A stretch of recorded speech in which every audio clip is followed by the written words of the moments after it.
This week, we're witnessing a diplomatic meltdown in the South Pacific that has left political commentators stunned and a major trading relationship hanging by a thread. My home country, New Zealand, a nation that usually prides itself on quiet, professional diplomacy, has been rocked by a scandal involving its own Foreign Minister, Winston. In a moment of pure parliamentary vitriol, Peters told a Chinese-born member of parliament to go back to your own country.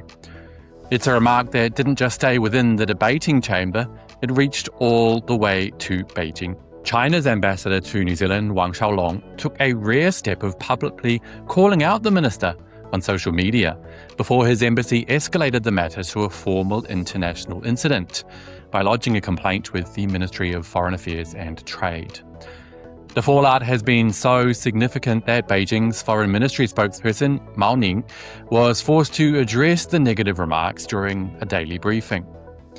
Back in New Zealand, the pressure is mounting, with former prime ministers and community leaders alike calling for Peters to be sacked as a foreign minister who, quite frankly, doesn't seem to like foreigners very much.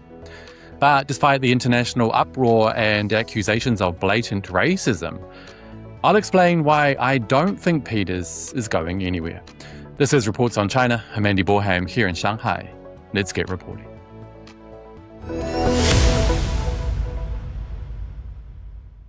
Before we dive in, just a quick note that the first episode of my new Xinjiang series, Debunking Western Media Lies About the Region, went live last night. Let's take a quick look at a teaser, and then you can watch the video after this one. Exactly 5 years ago, I visited Xinjiang to make 2 short travel videos. Half a decade later, I'm visiting Kashgar and Urumqi again to see how things have changed. I found myself blocked from filming mosques, met kids forced to learn another language, encountered citizens working for much less than a fair wage, and so much more. The Western media has led the world to believe that Xinjiang people are the victims of genocide, forced into slave labour, banned from celebrating their religion, and forced to stop speaking their own language. But trust me, it's exactly the opposite of what you imagine. My name's Andy, a New Zealander who's lived in China for more than 10 years. Come with me as I explore 2 of Xinjiang's most famous cities for the second time.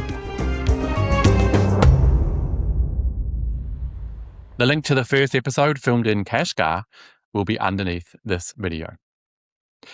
During a heated debate regarding New Zealand's response to the COVID-19 pandemic, Green Party MP Lawrence Xu-Nan, who was born in Tianjin but has lived in New Zealand since the mid-1990s, asked the Foreign Minister a simple question. Are you vaccinated? Instead of a policy answer, Peters launched into a tirade that has been described as inappropriate and attention-seeking. Before I break down the reaction, let's take a quick look at a clip of the exchange in the House. I know this came here 5 minutes ago. Go back to your own country. That's where they lie like a flatfish, but they don't lie like here, all right? This is called democracy. This is called democracy, unlike what you're used to. So go back to where you come from, you loudmouth. Wow, Peters didn't just stop at telling a citizen to leave. He explicitly attacked the political system of Xunan's birth country, claiming this is called a democracy, unlike what you're used to. Xu-Nan later described the experience as unbelievable, accusing the foreign minister of scapegoating migrant communities to distract from the government's own failings. And this is where it gets really interesting for those of us who follow Chinese diplomacy. It is incredibly rare for a Chinese ambassador to comment on the domestic political squabbles of their host country. But Ambassador Wang Xiaolong clearly felt a line had been crossed.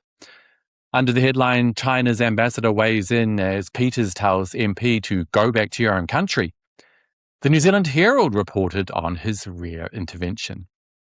China's ambassador to New Zealand, Wang Xiaolong, noted the comments in a social media post today, saying, the statement says more about the person that makes it than anything or anybody else. The initial X post was just the beginning. The embassy followed up with a solemn representation to New Zealand's Ministry of Foreign Affairs and Trade. In diplomatic terms, this is an escalation. Euronews covered this development under the headline, China lodges complaint after New Zealand Foreign Minister tells MP to go back to your own country. The Chinese embassy in Wellington said on Thursday it had lodged a complaint with New Zealand's Foreign Ministry over what it described as negative China-related remarks made by a certain politician. Peters has refused to back down, arguing his comments were a defence of democratic freedoms. The media coverage in New Zealand has been extensive, and for the most part, the press is siding with the ambassador's critique of the behaviour, if not the political system he represents. Peters, true to form, hasn't retreated an inch. He hit back on social media, claiming the ambassador's reaction actually proved the point he was making. He even went as far as to label those offended as pearl clutchers and communist shills. The spin-off took the temperature of the country's political elite in an article titled, "How do you solve a problem like Winston Peters? Fine political minds offer Luxon advice." Now, Luxon is the Prime Minister of New Zealand. Now, former Prime Minister Helen Clark was particularly blunt about the damage being done.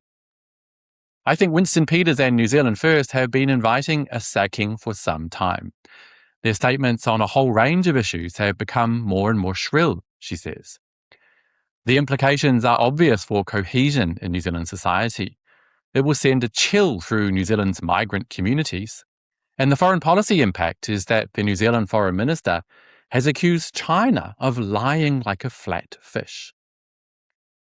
Another contributor to the piece, Mike Monroe, former Chief of Staff to Jacinda Ardern, echoed the call for dismissal. "I think the Prime Minister should sack him," Monroe says, based on the deeply offensive and racist nature of it. "Winston Peters is our chief diplomat. He leads foreign affairs. To come out with a statement like this shows his unfitness for the office." The scandal eventually reached the podium in Beijing. While the Chinese embassy in Wellington was dealing with the specifics, Foreign Ministry spokesperson Mao Ning had to provide the broader state view. Under the headline, "China calls for respect after New Zealand Foreign Minister tirade," China Daily quoted her official remarks.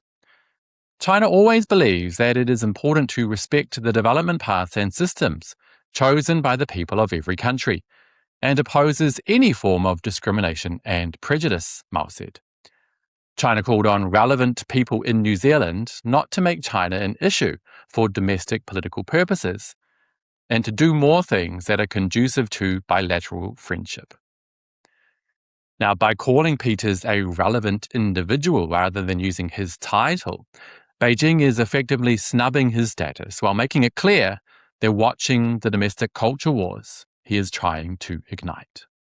So with the media, former prime ministers, and New Zealand's largest trading partner all expressing outrage, why do I think that Prime Minister Christopher Luxon will refuse to sack Winston Peters?